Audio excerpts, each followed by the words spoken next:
La mouche bouchère, communément appelée le sully bouchère, provoque des miasmes destructrices et souvent mortelles chez les animaux et chez l'homme. Elle représente donc une menace à la fois pour la santé animale et pour la santé publique. Une mouche qui pond ses larves sur une plaie, en tout cas une porte d'entrée sur la peau, que ce soit pour les animaux et que pour l'homme. Et ces larves-là, ils mangent la chair et qui donnent des plaies impressionnantes et qui causent des dégâts au niveau de la production et au niveau santé publique.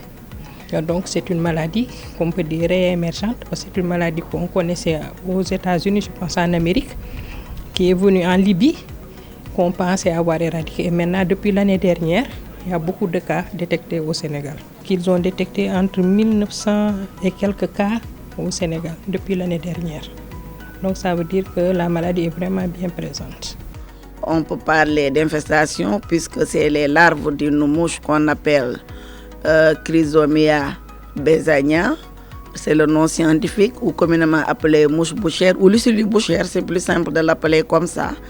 Et au Sénégal, on l'a rapporté bien avant le mois de janvier dans les réseaux WhatsApp. Et après, il y a eu des requêtes du ministère pour un peu appuyer.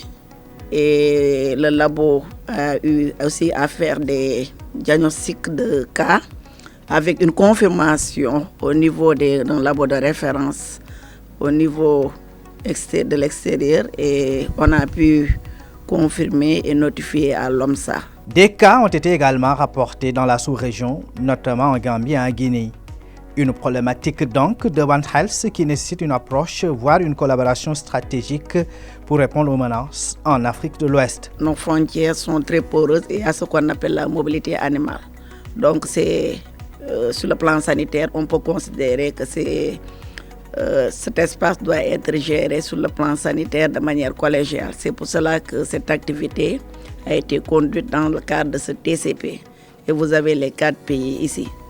Donc, le but de ce TCP et de cette rencontre, c'est de permettre aux pays d'abord d'être sensibilisés, de sensibiliser les services vétérinaires, mais aussi les éleveurs et tous les acteurs des chaînes de valeur pour qu'ils puissent rapporter ces cas et que les laboratoires puissent diagnostiquer et confirmer, et pour que aussi des mesures de lutte puissent être utilisées pour venir à bout de cette infestation qui est très spectaculaire et qui est une zoonose aussi, parce que c'est une problématique de santé publique car les humains peuvent être touchés. Face à des défis tels que les pandémies, les épidémies, le bioterrorisme et les crises environnementales, il est impératif de renforcer les systèmes de sécurité sanitaire à l'échelle mondiale.